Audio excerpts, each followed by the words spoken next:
time might feel constant. It might feel like that it would never slow down for anybody. Well, that's not actually the case. Time is actually relative. And in this video I will explain how time travel is possible.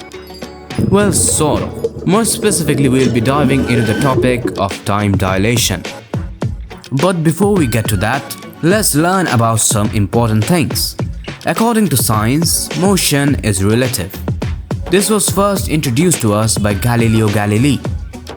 He was sentenced to life imprisonment for his discoveries.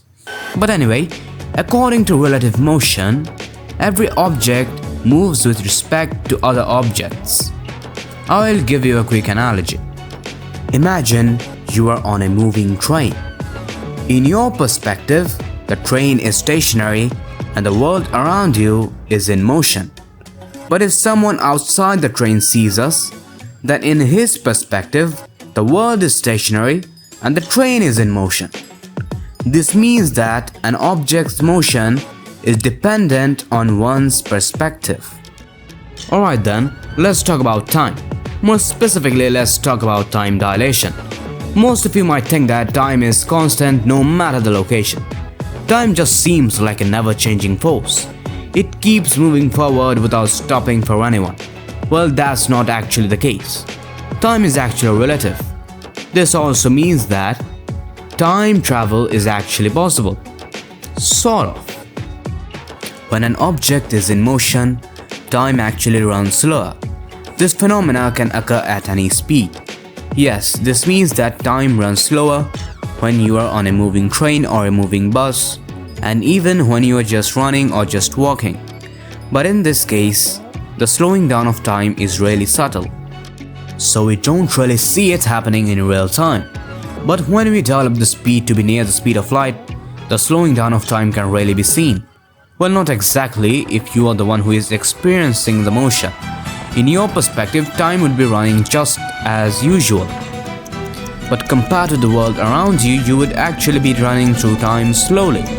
Let me give you an example to help you understand it better.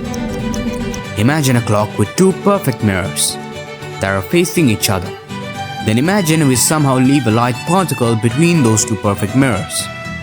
Now, that single light particle would bounce between those two perfect mirrors endlessly.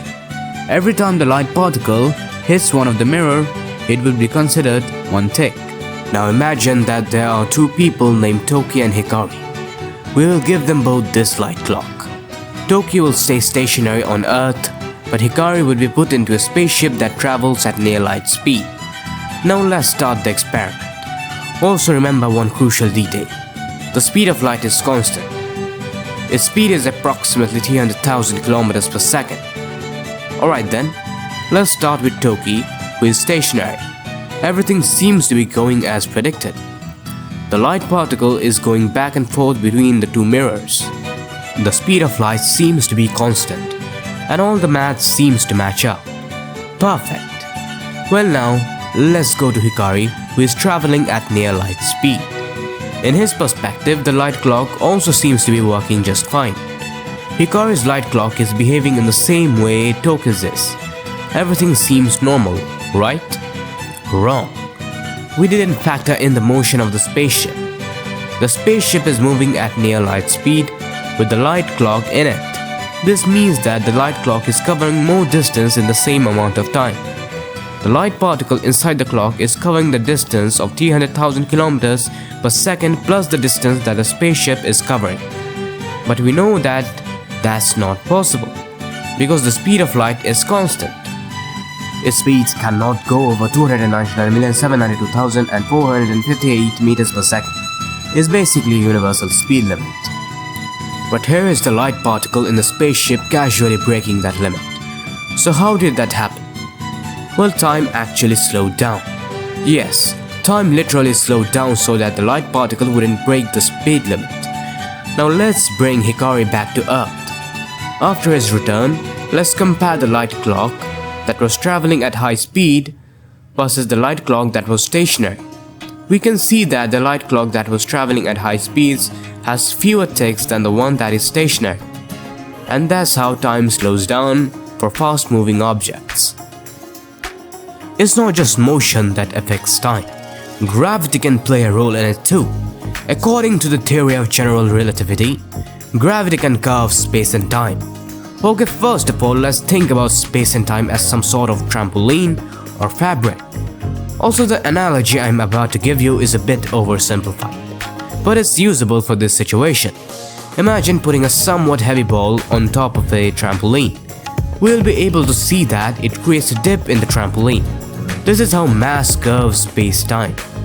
Now, if you put a ball with a lighter weight near it, then we will be able to see that the lighter ball will start to roll towards the heavier ball. This is how gravity works, and this is why objects with greater mass have greater gravity. But I haven't mentioned one thing. The heavy ball doesn't just create a dip in the fabric, it actually stretches the fabric, which then creates a longer travel path for the lighter ball. Let me give you another analogy to help you understand it better. Imagine that there are two roads. One of the road is a perfect straight line with no ascents or descents.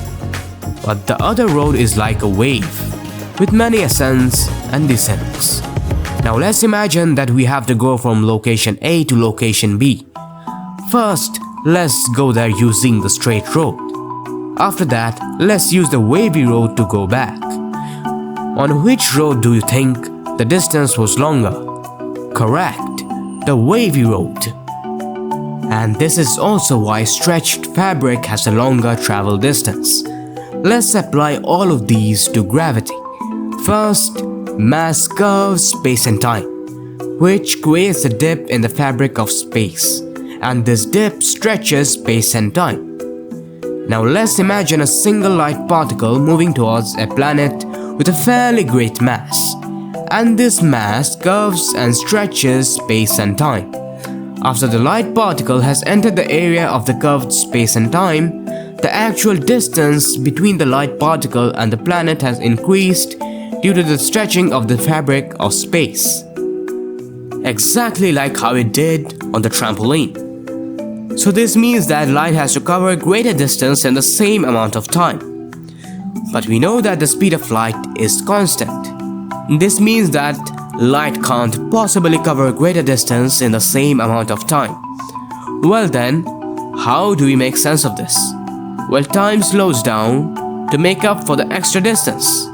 So this means that an object with a greater mass or gravity slows down time at a greater rate. Or we can say that literally anything with gravity can slow down time, even if it's just a bit. Alright then, let's see where these apply. A lot of us might not know this, but time dilation is actually accounted for in GPS or global positioning system.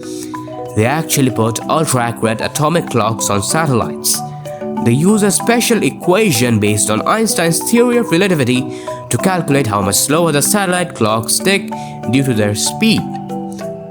The GPS system constantly adjusts the signals from the satellites to match the normal time on Earth. This way, when your phone receives the signals, it can accurately calculate your location based on the correct timing. And if you don't know, the atomic clock is the most accurate kind of clock out there.